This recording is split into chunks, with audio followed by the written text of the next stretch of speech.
Mucho es lo que podemos aprender todavía y seguiremos aprendiendo en el transcurso de nuestra vida acerca de la oración o del rezo. Jesús habló al respecto en su palabra, en la palabra de Dios, muy claramente, estudiando todos los pasajes concernientes a la oración. Podemos encontrar que Jesús oraba de una manera diferente.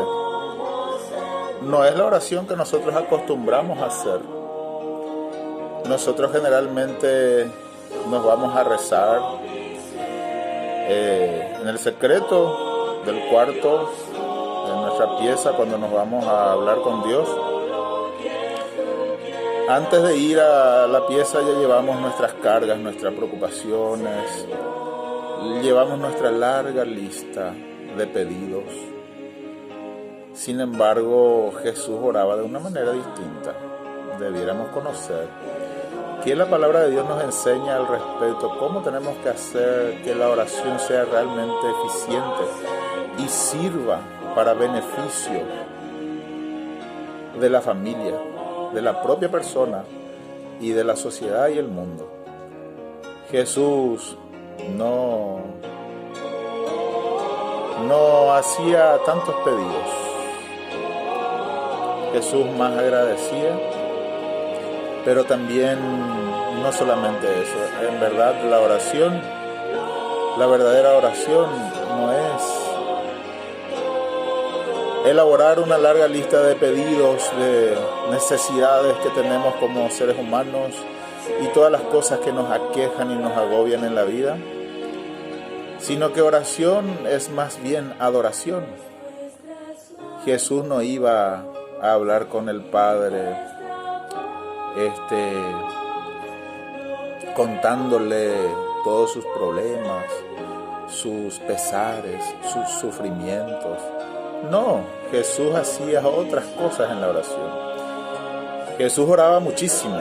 Nadie nunca jamás le encontró a Jesús en su casa, en su cama, porque temprano, muy de madrugada, aún siendo de noche, dice la palabra de Dios, Jesús ya estaba orando. ¿Y qué es la oración? La oración, muchos creen que es la preparación para la batalla. Sin embargo,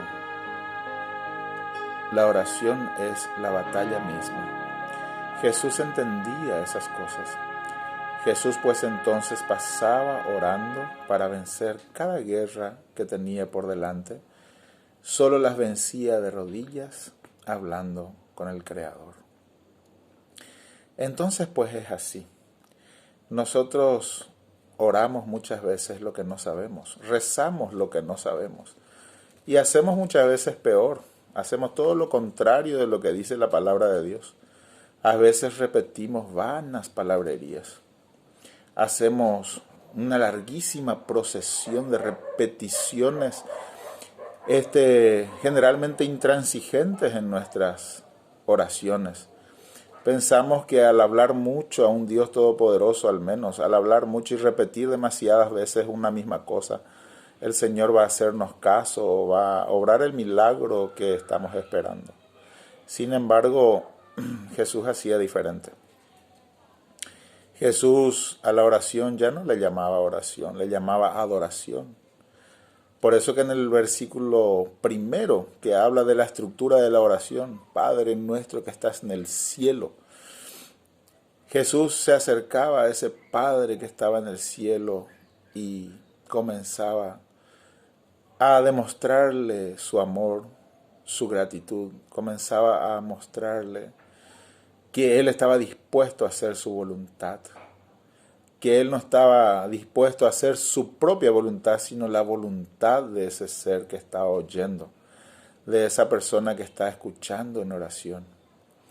Entonces, mis queridos, la oración es mucho más de lo que nosotros podemos imaginar y nunca podremos orar correctamente, ni siquiera complacer a Dios en la oración, cuando siquiera no le pedimos ayuda para hacer una oración como corresponde.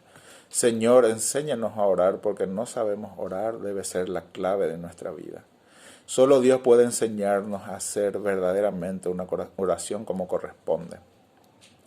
En verdad, nosotros creemos que la oración será beneficiosa para Dios o podemos agregar algo en su carácter, pero la verdad de las cosas es que la oración fue hecha para mi edificación, para mi mejoramiento de carácter, para mi mejor aprendizaje, para que el Espíritu Santo llene mi vida, para que yo esté cada vez más preparado. Para eso fue hecho la oración y para tantas cosas más.